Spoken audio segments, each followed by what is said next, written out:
Hello and welcome everybody. My name is P.U. Roy. I'm a program manager here at the University of Washington Professional and Continuing Education. Welcome to everybody to our second event of our career management series in association with University of Washington Alumni Association. Today we're going to talk about maximizing your career in your current organization.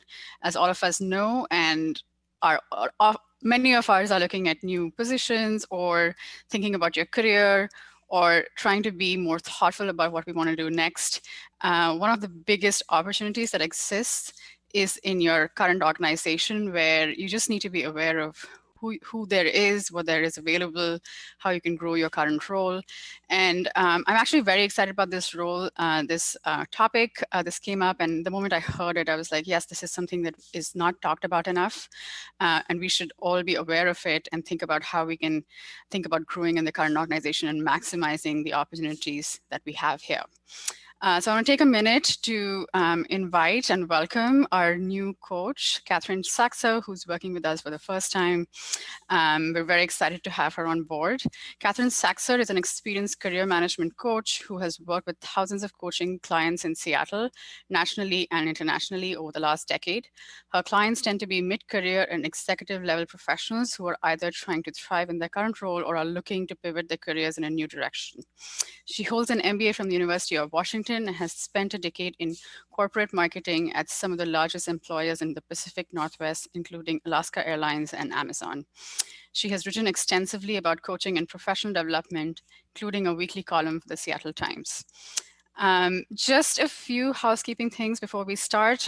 So you'll notice we only have a Q&A section. So please ask your questions there. But before you ask a question, make sure that the same question hasn't been asked before or hasn't been answered before. There's a separate tab for answered questions. There's a separate tab for questions which are still pending. And then if you see the question which is still pending, please, that you wanted to ask, please put a thumbs up so we know how to prioritize our questions. We're going to have 15 minutes for Q&A at the end, and we'll take a couple of natural breaks while the presentation is going on to answer the questions which are, which are there on the topic that we just covered. And so without further ado, Catherine. Okay, thank you, P.U., for that introduction. I'm really happy to be here and to share with all of you some of the things that I have learned in my coaching practice over the years. I'll plan to pause a couple of times during this presentation to see if there are any questions. And P.U., feel free to interrupt if there's a flare-up of a specific question or a controversy that I should know about or any election results. Okay, I have about 7,000 words to share with you all, so let's get to work. I thought I might start off by telling you a little bit about myself and my coaching practice. Prospective clients sometimes ask me how I have the credibility to coach senior executives in industries that I know nothing about. That's a challenging question, right? So I have a choice here. I can answer in a way that risks sounding defensive, talking about my experiences and my degrees, but I like to do something really unexpected instead. I like to talk about knots. So in my family, I'm the one who knows knots. If something needs to be tied or untangled, I'm the one in charge. So we're talking kite strings and tent stakes and hammock lines and clotheslines and putting up tarps when it's raining when you're camping, which is super fun. I'm in charge of the tying and untying. And that can be a useful metaphor to describe my coaching process. I have the ability to tease out the tangle that my client is dealing with. I ask useful questions that can loosen up a situation that seems impossible to my client. And this ability is informed by my years working in corporate environments, by raising children while working in corporate environments, by my education and training, and probably most profoundly by my work as a journalist. I'm very good at listening. I'm pretty unafraid to ask difficult questions. And I can, when I'm lucky, Articulate the tangle that my client is describing in a simple, organized structure, much like writing a solid news story. See how that might be useful in a coach, even if they don't know anything about the technical details of your job? Okay, enough about me. Let's talk about your career and thriving in your current role. Nothing I'm going to say here is rocket science or anything you haven't already thought of, but I'm hoping the framework and organization of content is helpful to you as you think about your career. So I coach my clients on 3 pillars of career management. The first is managing your trajectory, your promotions, your raises, your access to projects, access to growth. The second pillar is managing your manager. In other words, upwards management and making yourself visible. The third pillar is managing yourself, your internal dialogue, your behavior, your presentation, how you spend your time. The list goes on and on, as you'll see. Within this broad framework, I'll go very tactical. I'll share with you client stories and common mistakes and how we tackle them in my office. Well, back when I had an office. I want to note that while I'm describing real clients, I'll talk about their industry in very general terms. I may actually change their profession, and I may or may not change up the pronouns in order to protect my client's confidentiality. Okay, let me step back. We're talking about thriving. For the purposes of this presentation, we're assuming you're in a job that you really enjoy and that you want to continue to grow in the role and in your organization or industry or field. So this first pillar is about actively managing your career trajectory. In other words, what are you working towards? You need to keep 2 things in mind. The first is to actively and strategically manage your promotion cycles. Let me tell you a client story to illustrate what I mean in a broad sense before we get into tactics. This client works at a large tech company that you've heard of. She's considered a rising star and has been rapidly promoted to date. That said, she's facing some real headwinds as a young woman in tech. In order to make the next level, she needs to make a crystal clear business case that she is ready for promotion. We spent a lot of time on that document. It was a beautiful promo doc. It made the simple argument that she is already working at that level and that it is in the organization's best interest to promote her. She got the promotion. Now, as you probably well know, your career is not always going to be going great. You will likely run into rough patches. So let me go to the other end of the spectrum and share a story about a client who was dreading, who was in fact afraid of her upcoming performance review. Together, we wrote a performance doc that clearly outlined the projects she's worked on and the value she's added over the last year. Again, we spent a lot of time on that document. It helped remind her of her contribution and her value, things that she had lost track of during a difficult year. She went into that performance review discussion feeling confident that she had done good work and with evidence in hand to prove it. There's a lot going on there from a coaching perspective in terms of confidence and self-worth and courage, apart from just writing a good document. There's also negotiating theory, which is a topic for another time. But in short, she set the anchor high rather than letting her manager set the anchor low and somewhere, negative and critical and maybe punitive. This client ended up having a very positive conversation with her manager, and she wasn't put on a PIP, which is what she was in fact deeply afraid of. In fact, her manager expressed appreciation of her work. Okay, let me get down into the weeds and show you how to prepare to write this business case for your promotion doc or promotion discussion. And again, none of this is anything you don't already know. I'm just reminding you of how important it is to do these things proactively. Okay, I'm going to share my screen again because I want the structure of this content to be really clear. Hang on. You're going to need to keep track of 3 things on an ongoing basis. The first is a kudos file, and I know that's a stupid name.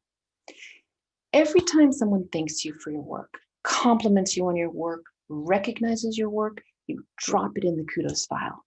This could be electronic, it can be a manila folder, it can be a shoebox, whatever works for you. You get extra credit if you organize that file by strength or function or project. So it's not a big mess to sort through come review time, kind of like how we're supposed to do our taxes. Key quotes from the kudos files serves as your evidence of excellent work and reputation and contribution. It's your ammunition.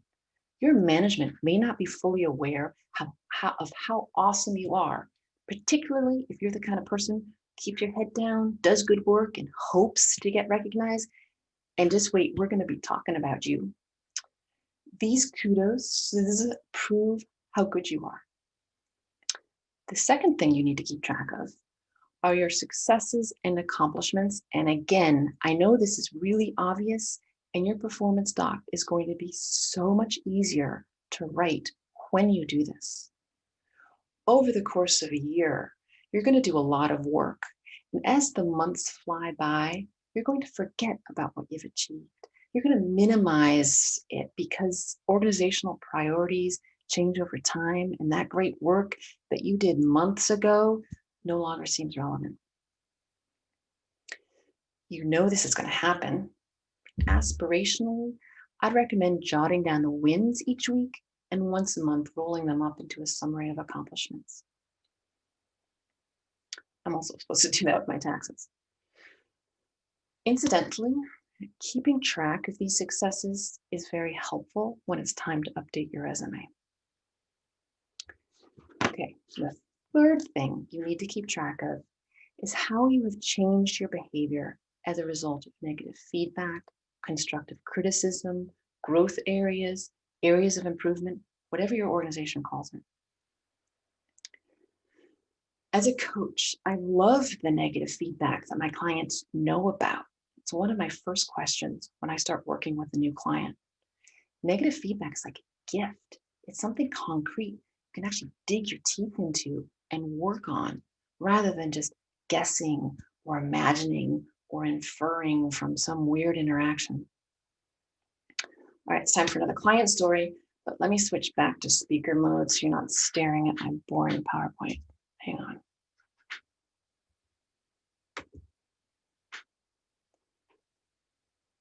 Okay. So I'm thinking I'll tell you about a client at another tech company. He was director level. In his performance review one year, he got feedback that he needed to work more cross-functionally, which is very useful feedback to get. As a result of that feedback, he made a plan to reach out to peers across the organization. He systematically scheduled meetings and lunches and coffees and drive-bys. When review time came around again, he was able to list where his team had helped out across the organization, increased efficiencies across the organization, improved relationships across the organization, etc. Obviously, he was doing all these good things because he was great at his job, but he and I kept his performance review in mind. In his next review, he demonstrated that he had heard the feedback and had addressed it. We'll talk more about negative feedback in a bit, but do you see how helpful it would be to keep track of these 3 elements over time and to be able to include them in your pitch for a promotion or a raise or to lead some high visibility project? The second piece to managing your career trajectory has to do with the ongoing discussions you have with your manager, maybe Skip, and any mentors you have about your career goals. You have to ask for what you want. That's so important. Let me say it again. You have to ask for what you want. If I had to choose the number one mistake I think people make in their careers, it would have to be around this issue. I have literally started screaming in agony when clients say, I always thought if I kept my head down and did good work, I'd be noticed and rewarded. Look around. We know it doesn't work that way. Okay, let me tell you a personal story as a metaphor to illustrate this. Back in the day, I used to have two huge Bernese mountain dogs named Hector Protector and Ferdinand. When they sensed that I was headed out the door to do something exciting, they were jumping at the door, they were jumping at me, they were getting in the way, they were making a lot of noise, really being big in general. They were very hard to overlook. Fast forward, and my dog today is a small rat terrier, chihuahua-ish rescue named Zilly. He's a very tidy, polite dog. He's the kind of dog you say please to when you ask him to do something. One weekend, we were going camping, and we got in the car packed, the kids loaded, got well down the highway when my husband turns to me and asks, "Where's Zilly?"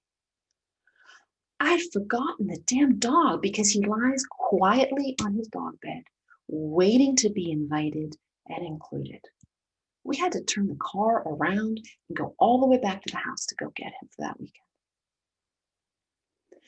All of which is to say, don't be a Zilly. Don't sit quietly and passively waiting to be noticed or rewarded or recognized.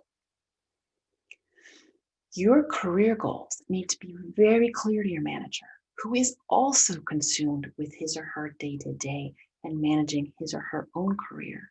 These conversations can be tricky, and it really depends on your situation and your relationship with your management. But you can keep two considerations in mind as you prepare for these discussions. Okay, let me share my screen again to be really clear on the components of asking for what you want.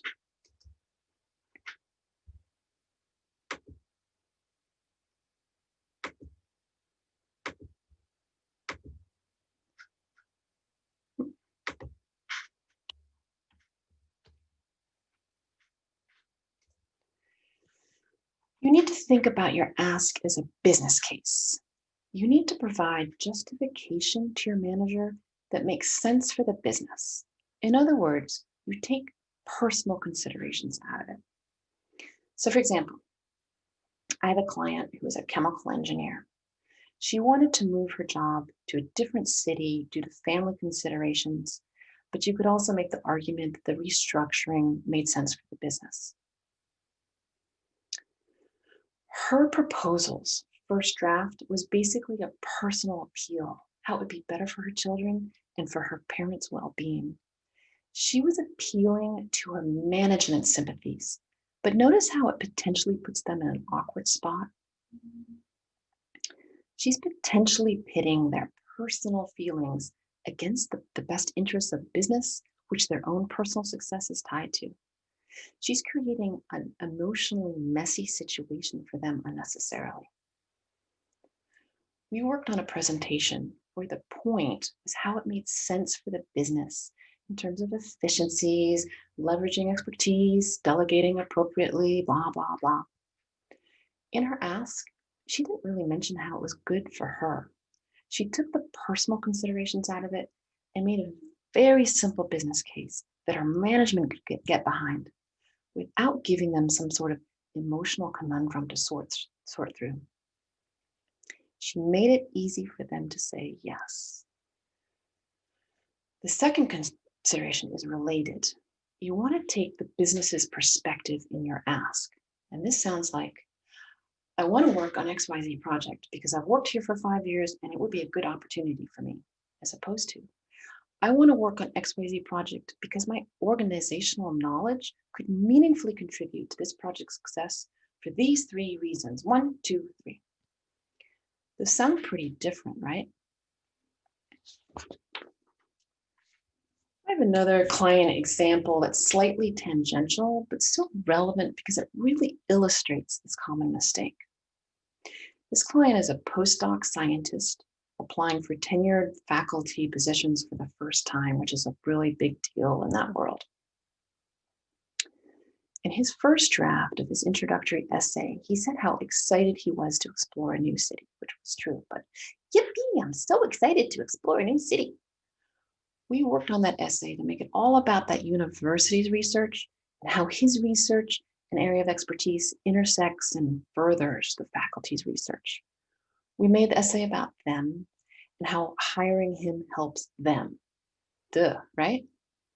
So I know this is really obvious, but I see this mistake over and over, and so it seems kind of worth mentioning. Okay, let me get out of PowerPoint. Hang on.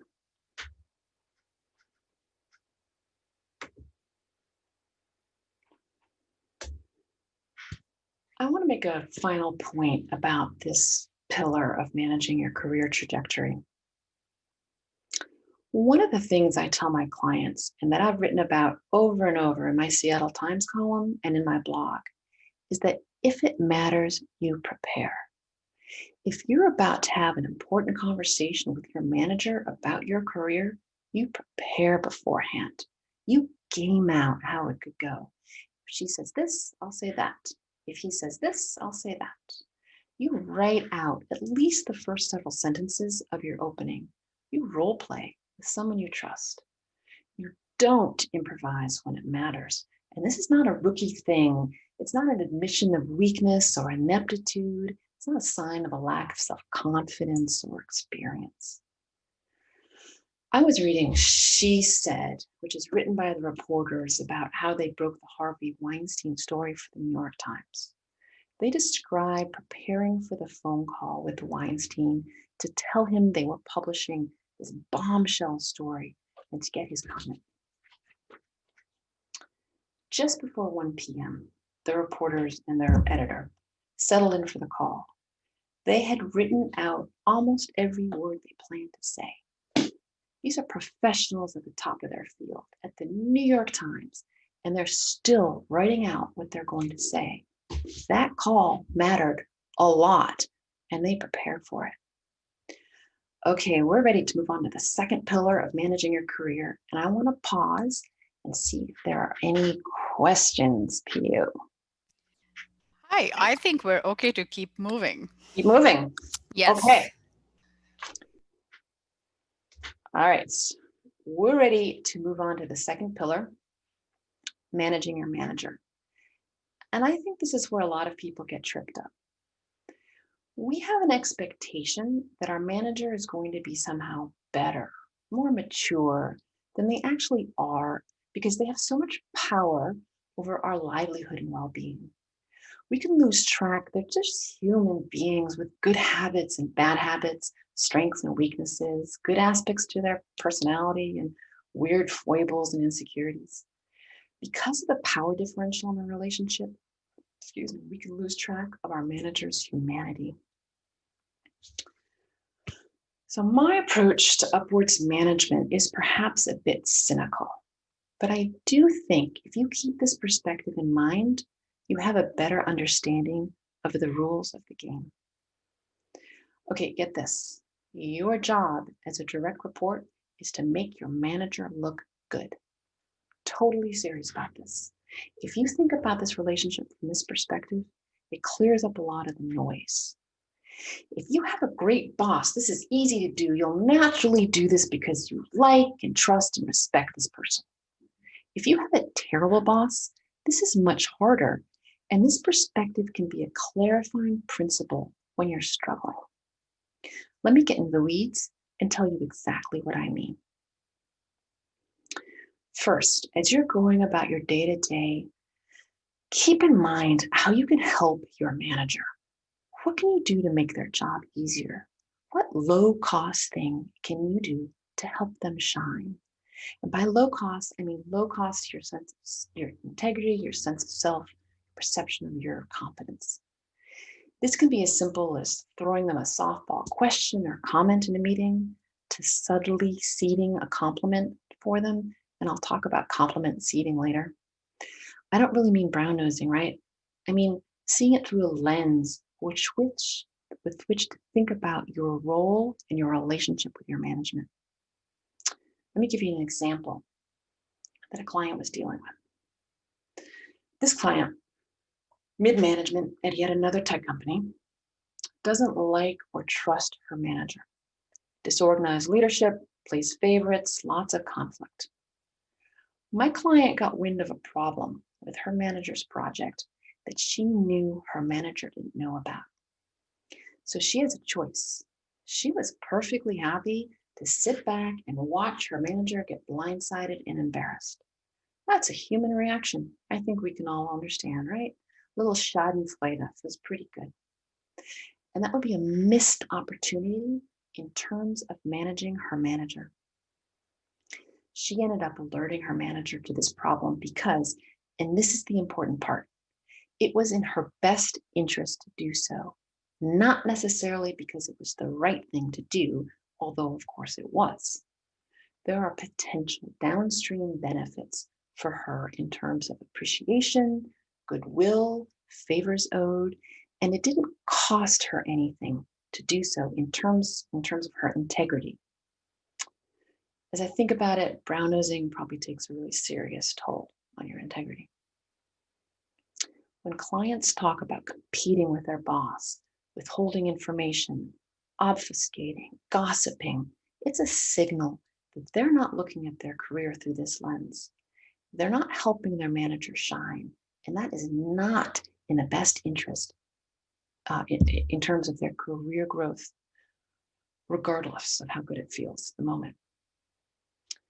To get even more cynical, I want you to be thinking about how you can manipulate your manager by giving him or her what they need emotionally. Remember, they're just flawed humans. Let me tell you another client story to illustrate this. This client is a healthcare exec. This is a highly qualified, very experienced senior professional. She described how much she dreaded one-on-ones with her boss. She said he didn't understand her job, didn't seem interested. Every one-on-one felt like heavy lifting as she went through her detailed updates. I asked her more about her boss. What was he like? She described him as a blowhard, someone who liked to hear himself speak. He didn't really understand her part of the business. He liked to be the authority, the smartest guy in the room. Can you all picture this guy? What do you suppose he needs? What is she doing wrong here? So he needs to be thrown a bone, right? She's coming to these meetings highly prepared in areas he doesn't have expertise in, and it's making him feel bad and probably insecure because he can't add any value. At least that's what I think. I asked her where he does add value. What is he good at? What is he like talking about? And she told me that he's really good at the interpersonal stuff, conflict and politics, things, in fact, that she struggles with. She changed her approach to those one-on-ones and came prepared with a question that she knew he'd enjoy, something that was actually a little bit true. Some like how she might communicate with a peer better or navigate a tricky interaction with a direct report, for example. Again, these are low-cost questions. It doesn't hurt her to ask them. Now he can be an authority. He can feel like he's adding value in the meeting. And she could just provide her updates in an email that you could look at later if you wanted to. I asked her later how the dreaded one-on-ones were going, and she said they were so much better, actually helpful, that in fact, her relationship with her boss had improved. Okay, let's talk about perception. As we all know by now, perception can be more important than reality. In other words, how you are perceived at work can be more important than how you really are at work. It's like your reputation. It becomes a shortcut of how people think about your specific skills and abilities. And if your boss has the perception that you are XYZ, it can be very hard to change that perception. The thing is, one small incident can shape that perception. So you screwed up in a meeting once, and now you're not a good communicator, or you got buried in a project, and now you're not strategic, or one of your direct reports complained about something stupid, so now you're not a good manager. Do you see how the perception of you could really impact your career, regardless of what you've actually accomplished? You need to proactively manage a negative perception, and I'll tell you how to do this. Let me give you an example to illustrate this. I have a client, senior tech guy. He prides himself on being a thoughtful, careful speaker. He doesn't like speaking extemporaneously about issues he hasn't had a chance to think through carefully. His manager has given him feedback that he needs to speak up more, that his team needs his leadership, and that his manager actually wants to hear his opinion. We have feedback, yes, that he has a reputation of being quiet, perhaps demurring when he should be leaning in. So we need to change his behavior, and then we need to change the perception of his behavior. To change his behavior, one of the things we did was gamify the problem. My client gets a point every time he says something in a meeting, and then he has to tell me the score at our next coaching session. Something like that. Super silly, super easy. But this game forces him to practice working through the discomfort of having to express himself before he feels completely ready, which is an important skill, particularly at an executive level, where you need to be able to make decisions with incomplete data. Now we tackle the perception. There's kind of a two-step formula to this. In a casual conversation with your manager, you, one, tell her about something that you did that works on the perceived problem. And two, you get your boss to acknowledge it in his or her own words. The second step is important because your manager needs to hear in his or her own voice that you've done something differently. You do this a number of times, and over time, her memory of her own voice will change the perception she has of you. It's kind of a cool trick. Okay, so we've talked about manipulating your manager. We've talked about changing perceptions. And now we're going to talk about over-communicating to your management. When I have clients tell me that they're being micromanaged at work, this is where I start. And again, this is all really obvious. And I see this mistake over and over in my office. So maybe it's worth talking about. Let me share my screen so you can see the structure that I'm building here.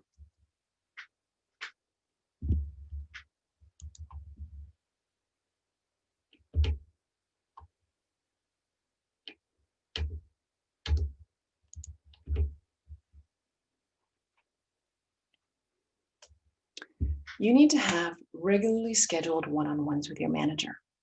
I know, boringly obvious, right? And yet I am stunned when clients tell me they don't do this for whatever reason. Your relationship with your manager is a relationship, and relationships take work, right? Weekly, bi-weekly, monthly, whatever works, but it's on you to get those one-on-ones in the calendar. We've talked about giving your manager what he or she needs as emotionally manipulative, but consider it from another perspective. Imagine you have a direct report who comes to your one-on-ones fully prepared to go into the minutia of their work, but also has a really interesting, meaty topic that you have a lot of opinions about, that you really care about. Wouldn't it be satisfying to have conversations with that direct report? Wouldn't you be motivated to try not to cancel those one-on-ones? The other totally obvious tactic to over-communicating is to send a weekly status report without fail. I know, I'm sorry, I don't have some brilliant thing here. It's just really obvious meat and potatoes work. Hang on, let me get out of share and give you a break from PowerPoint.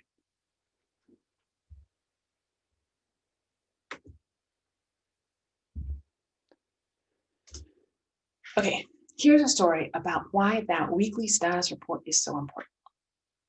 I had a client, a senior sales guy, who complained to me that his manager was always in his business, calling with random questions, second guessing his decisions, derailing meetings by taking over. I asked him what he includes in his weekly status report, and he looked at me blankly. He said he didn't send a weekly status report. Well, no wonder his boss is constantly calling him and checking on his decisions. He's starving for information. What looks like micromanagement from one perspective Looks like a lack of trust due to a lack of data from another perspective. So just create a simple template that your manager can scan quickly, use lots of green, yellow, and red so it's easily parsed. And this is all essential CYA, by the way. I'm floored that people don't do this. Senior folks who should know better and skip this step. It's such an easy solution to so many problems. I'm just going to touch on internal networking here because I'll go into detail on networking in my next webinar in this series next week. Same time, same place. But I wanted to include it as an aspect of managing your manager.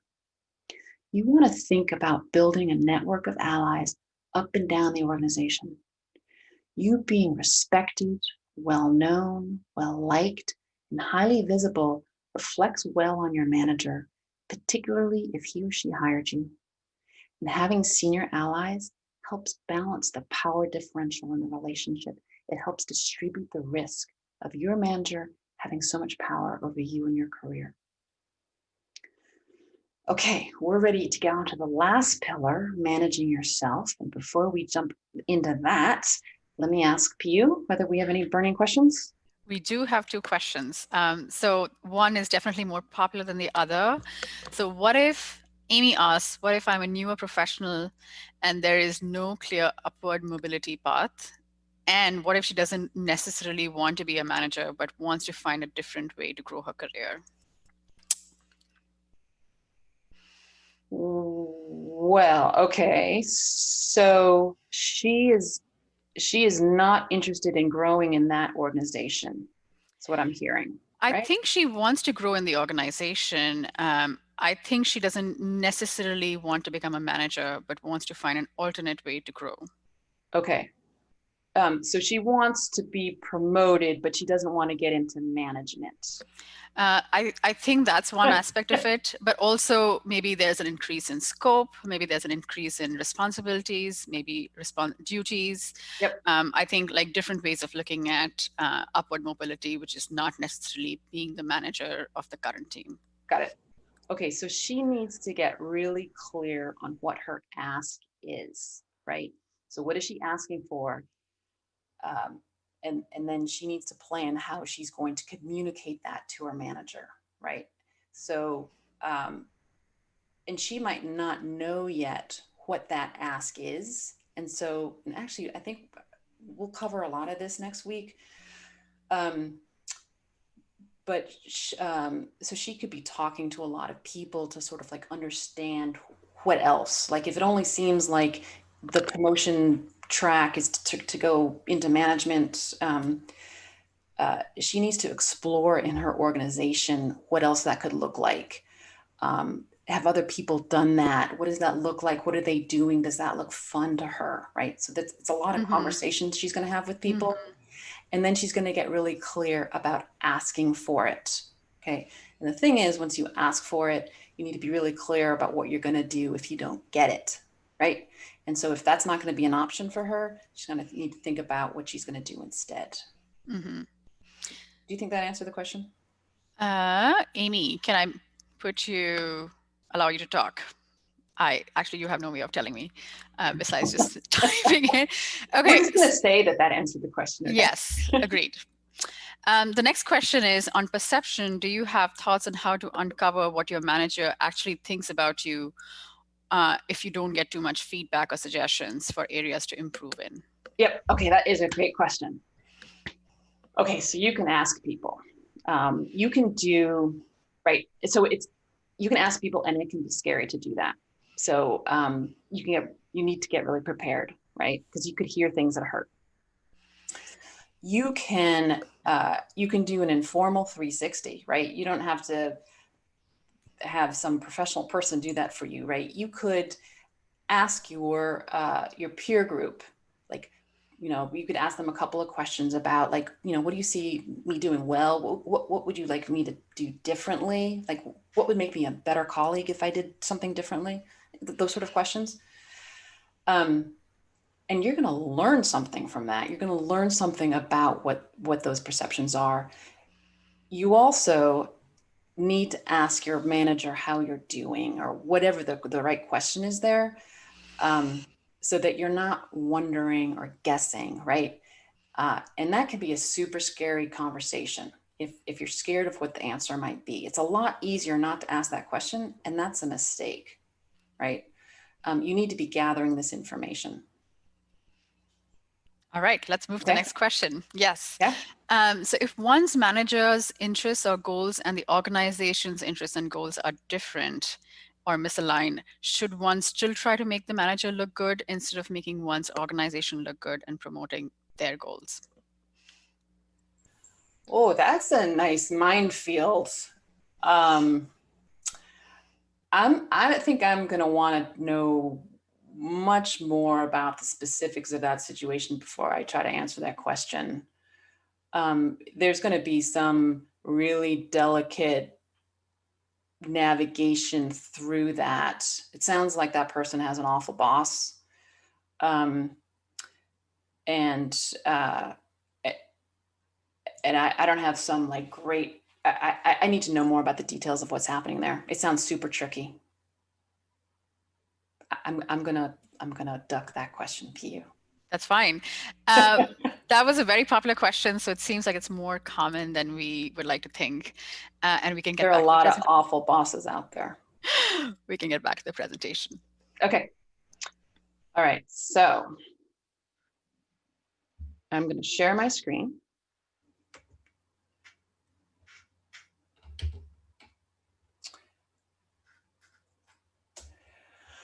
Okay, we're now on the last pillar, managing yourself.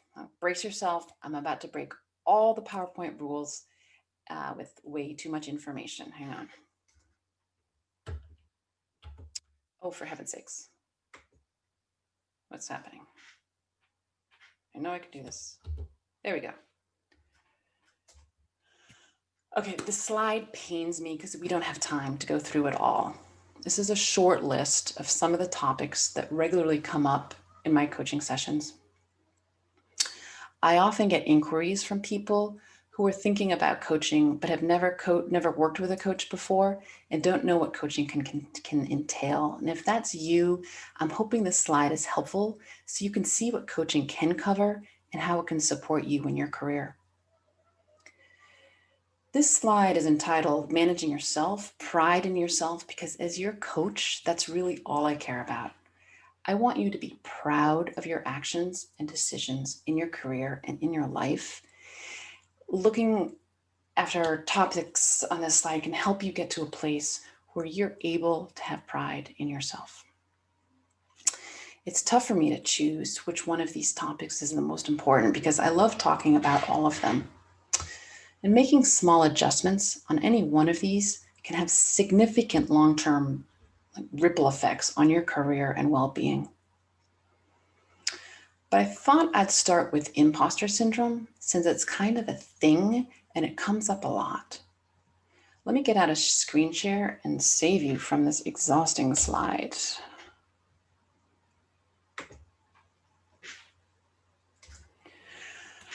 I'm pretty skeptical of imposter syndrome as some sort of condition or weakness or failing. I tend to think it's something that naturally comes up for nice, self-reflective people. It tends to show up in more generalist roles where the definition of success is subjective. Okay, let me translate that. Very simply, imposter syndrome is that panicky feeling that you're a fraud and everyone's going to find out. That sound familiar? Lucky you if you have no idea what I'm talking about. For the rest of us, this is a feeling that can keep you small, can keep you from taking necessary risks, that can keep you out of the arena. Let me tell you a personal story to illustrate imposter syndrome in the wild, and then I'll explain how to countermand it. Out of the blue, I got a call from a CNN reporter asking me if I'd be available to talk coincidentally about imposter syndrome. My first reflexive thought was, I can't talk to CNN about imposter syndrome. I don't know anything about it. And then my brain did this weird shortcut to, I'm just a little kid with nothing to say. The first step to dealing with imposter syndrome is to catch it in the moment, and this takes practice. A trick to recognizing the feeling quickly before it can do much damage is to personify it. For me, the feeling is a lot like the feeling I had as a kid at the dinner table with lots of older brothers and sisters, and they'll be talking and arguing, and I couldn't really compete or get a word in edgewise. So when I have that little kid feeling as a 51-year-old, I know that something's up. Giving that feeling a character, personifying it, can help you catch it in the moment. And that personification could be anything. I have a client who says his feeling of imposter syndrome looks like a kidney bean. True. The second step is something called disputation. You need to overwhelm the feeling with evidence, with facts, real facts. For me, this sounded like, okay, I've coached multiple clients on imposter syndrome who thought I was immensely helpful to them. And these are people I respect, who I think are really impressive. And if they thought my knowledge of imposter syndrome was helpful, then maybe it was. I've written about imposter syndrome in the newspaper and gotten positive feedback and appreciation for my writing from complete strangers. Okay. And 3, I've read extensively about imposter syndrome to be as helpful as I can for my clients. I do actually know something about imposter syndrome. I was able to flick through all of that evidence, disputing the little kid feeling. That's disputation. The third step is to laugh at the feeling. It's ridiculous, right? You're say 20 years into your career and you suddenly have the feeling that you don't know anything and everybody else does. That's ridiculous. I told my husband that I'd just gotten a call from CNN to talk about imposter syndrome, but I didn't know anything about imposter syndrome. He looked at me like I was nuts, and we started laughing. We started laughing at that feeling. And the fourth step is to power through anyway. Suck it up, buttercup. This is a passing feeling. It's not the truth, and it doesn't get to slow you down. So you're scared to talk to a scary journalist who, when you looked her up on LinkedIn, by the way, is like 3 years out of college and not that scary after all. But in any case, you're scared to talk to her. Too bad. Deal. Power through anyway. You got this. Okay, that's a little mini coaching session on imposter syndrome, and I hope it helps. I want to talk about a common mistake I see clients make, and it's going to seem like not a big deal. It's about thinking time. As you well know, one of the hardest jumps to make as you grow in your career is that jump from top performer in terms of execution and getting things done to that next level where you have to have a more strategic view, where you have to keep the big picture in mind. It's very difficult to be strategic when you're buried in the weeds of the day. Let me tell you a story to illustrate this. I have a client with a large team at a tech company. We were talking about one of his direct reports. She's doing a great job. She's on top of all of her projects. She's really executing. But my client needs her to have a more strategic view and to prioritize her projects against that strategic view. Right now, she's doing everything and is complaining about being overwhelmed by her workload. This is, of course, not sustainable, and she's on track for burnout. Excuse me. But she's also shortchanging the organization. She's like a gerbil on a wheel. My client needs her to be more like an eagle, a seagull, an owl.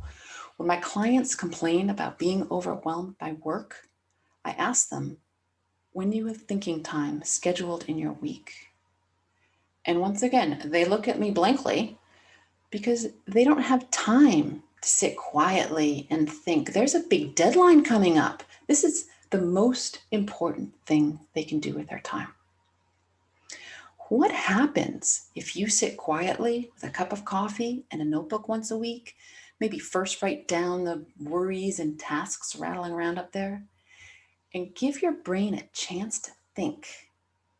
I haven't a clue what you should think about, because that sort of defeats the purpose of giving your brain space to be inspired, expansive, creative, strategic. Okay, my client's direct report is too busy to do this because she's doing everything. She needs to prioritize her activity based on a strategy that she is too busy to develop. See the problem she has? If she can't take the time to think, then someone will be hired over her to do that thinking for her, which is a shame because she's very capable and has a lot to offer that organization. One last thought on this. Not doing everything is a hard habit to break, particularly for the perfectionists out there. It's a skill to learn how to prioritize what actually matters, to let the other stuff not get done, or at least not get done as well as it could. You can develop that skill and move upwards, or you can keep doing everything and stay put where you are. Okay, let's talk about executive presence since it's so annoying. I have strong opinions about executive presence and who gets to have it, which I'm not going to go into here. I read one of my favorite descriptions about executive presence in Isabel Wilkerson's book, Cast, which is a book that has the potential to change your worldview. I highly recommend. She describes the alpha female or male in a wild wolf pack. Hang on. True alphas command authority through their calm oversight of those who depend upon them. And then she writes, an alpha is not necessarily the biggest or fastest, but usually the innately self-assured one who can chastise a pack member with a mere look or a low voice. A true alpha wields quiet power judiciously apportioned. I think too often executive presence is identified as that dominating, domineering, overconfident, bullying, need to be the smartest person in the room and everyone needs to know it personality. Whereas I think executive presence is actually about calm confidence and competence. Let me tell you a client story to illustrate this. I have a client who was interested in a VP level role, but he was sure he didn't have a chance because he thought he lacked executive presence. Now, this is an interesting guy, crazy smart, and no problem talking about the technical aspects of his job from the CEO on down. He is confident in his competence, but he is very socially awkward and knows it. As we were talking, he told me a story about a direct report who had a big deadline coming up and was working long hours and staying late at night. My client says that he doesn't ask his direct reports to do anything he wouldn't do himself. So he stayed late as well. He just needed to angle his computer screen so that his direct report couldn't see that he was playing solitaire on his computer as they worked into the night. This story made me tear up as I pointed out the executive presence in this story. He is like the alpha wolf, making sure his pack is safe and supported in the nighttime wilds of deadlines and pressure. He got the promotion, and we need people like that in charge. Okay, let me sneak in one last topic here because it's so important and useful. It's around equity. If you're a member of a marginalized group, you are probably very aware of being sidelined and interrupted and overlooked, of having your ideas ignored and co-opted. With my clients, this generally shows up in gender dynamics with some intersectionality. Let me share 2 helpful tools. And obviously, these are not going to solve any systemic problem, but hopefully they can help, even in a small way, in your individual situation. The first is amplification. I first read about amplification in a Washington Post article about the women in President Obama's administration. These women, top of their field, were feeling silenced and sidelined in meetings, and this is with a boss who I imagine was pretty awesome. They came up with a strategy to amplify each other. This means one woman would say something in a meeting and her colleague would amplify it. So for example, her colleague would say, Jane, that's a really interesting idea you have there. What if we did XYZ? And then Sally would jump in and say, we can further expand Jane's idea by doing ABC. People in the dominant group here can be allies here and need to be by intentionally amplifying the voices of their colleagues in the marginalized group. A second tool is something I call compliment conducting, and this isn't really a thing, it's just a term I made up. Compliment conducting is the skill of seeding compliments behind the scenes. You're prompting someone else who is in a better position to give the compliment. I think of this like the midfielder towing the pass up to the striker. So for example, I was coaching two colleagues, both women. They were in construction management and were talking about some of the challenges of that environment. One of the women admitted that she didn't think she was tough enough for the work. The other woman was like, come on, what are you talking about? The guys love you. I could see that the compliment didn't register at all. So as a compliment conductor, I asked for details rather than just letting it go. One of the details was that the guys asked for her specifically because they know she will keep them safe in a physically dangerous work environment. I could see the compliments spread through my client's body language. To stretch my soccer metaphor, it was a goal. You can also seed a brag. Say, for example, you have a colleague who has done something really cool and you know they're not going to talk about it because they clearly need a coach. By asking them questions about this accomplishment, you are helping them self-promote. You're providing cover so that they can brag and be visible. If you are in a marginalized group, who can you ally with to conduct compliments towards each other? If you are in the dominant group, whom are you seeding compliments to every day? Okay, let me close out by returning to where I started, and that was the not thing. That was an example of what I call dreadful questions. These are the tough and predictable questions that you know you're going to get in a networking conversation or in a quick exchange with your CEO. I've collected 7 of these dreadful questions, call them the dreadfuls, over the last decade, and I'll talk about some of them in detail in my webinar next week. Okay, so with that, we can jump into Q&A. All right. So I have a very long question, which I'm trying to... Just read the whole thing. Okay, a couple of topics. One, Okay. Catherine, what is the nature of your relationship with the UW? Are you an instructor of continuing education courses? Do you offer services through a private coaching practice? We cannot answer that question, unfortunately. Outside of hiring a professional coach, what resources do you... Okay, I'm going to take this question. Let me answer, John. Catherine has been contracted by the University of Washington Professional Continuing Education and UW-AA to present these webinars. I'm sure you're resourceful enough to go and find her on the web, but we cannot talk more in detail about her services over here. However, I think we got a very good idea of what she specializes in, what experience she has over here. And that was the only question, actually. So you actually have 2 minutes to talk about something that you wanted to underline or repeat or just enforce over here in this webinar. Okay. There is one question that came up from Amy. Okay. So she loves the CAST book, and she says, is there anything else that comes to mind that you would recommend to read on professional development? Oh, in terms of reading? Yeah, CAST is a pretty amazing book, isn't it? I have to like sneak a peek at my bookshelf.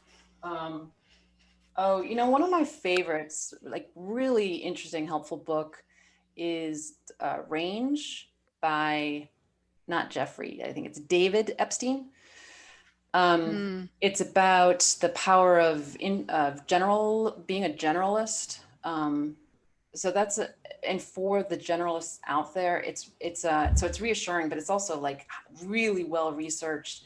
Whenever I'm working with somebody who feels like they're a generalist and like that's a bad thing, I make them read this book. It's a great book. Really Is it well. possible for you to add that to the slides before we send them Yes, out? sure So you can. could send it to me, and then we'll have that Yep. with that when we post the Um, slides.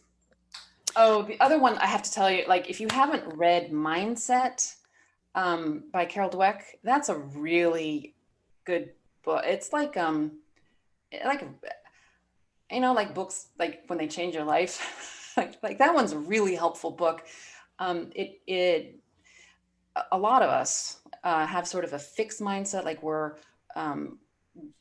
a certain way, right? And if you can learn to adapt a growth mindset.